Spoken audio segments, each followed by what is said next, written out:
Hello, c'est Alex de formation-powerbi.fr. Dans cette vidéo, nous allons t'expliquer comment utiliser le visuel barre groupée dans Power BI. Reste bien jusqu'à la fin, je te partagerai nos meilleures astuces. Sans plus attendre, je te laisse avec Lucas dans ce tutoriel. Prends place, c'est parti. Hello tout le monde, j'espère que vous allez bien. Avant toute chose, je vous invite à aller en description pour trouver un fichier Power BI pour suivre en même temps que moi les différentes étapes et on est parti. Donc ici, on a une table des ventes avec plusieurs colonnes. Donc on va avoir le chiffre d'affaires, les quantités par produit, par genre, etc.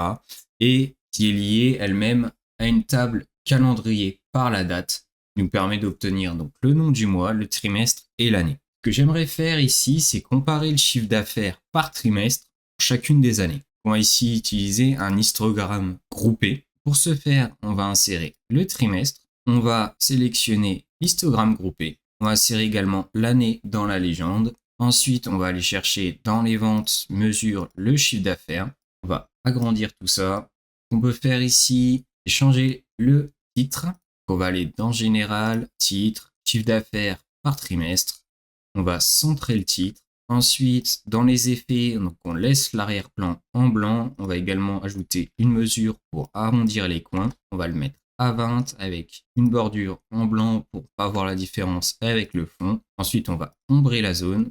Ensuite, tout ce qui est objet visuel, on va pouvoir retirer le titre sur le chiffre d'affaires et le trimestre puisqu'il est déjà dans le titre. On va retirer le titre dans l'axe des X, retirer le titre dans l'axe des Y. Au niveau de la légende, on va pouvoir également retirer le titre. On détermine ici facilement que c'est l'année. Retirer le titre, on va le centrer. Ensuite, donc, au niveau des colonnes, on va aller changer la couleur. Que au niveau des couleurs, on soit cohérent et que ça soit uniforme. On va donc prendre 3 bleus différents. Ensuite, on va insérer donc une étiquette de données. On va ici mettre un positionnement bord intérieur. Dans les valeurs, on va réduire à une décimale.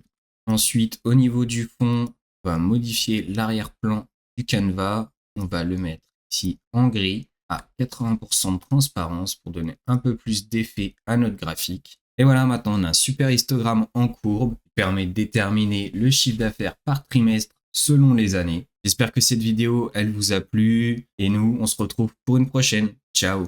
Voilà, j'espère que cette vidéo t'a plu. N'hésite pas à liker et à commenter cette vidéo et bien évidemment à t'abonner à la chaîne, ça nous fait toujours plaisir d'avoir de plus en plus de monde. Si tu veux booster tes compétences sur Power BI, tu peux t'inscrire à notre newsletter pour recevoir les dernières actualités, des astuces de Power BI. Mais tu peux aussi évidemment télécharger les ressources en description de cette vidéo pour pratiquer en même temps que Lucas si ce n'est pas déjà fait. Et enfin, tu peux évidemment découvrir notre catalogue de formation complet. On a des parcours de formation e-learning avec plus de 200 vidéos à consommer et plus de 14 heures de vidéos exclusives. Je te dis à bientôt sur la chaîne formationpowerbi.fr.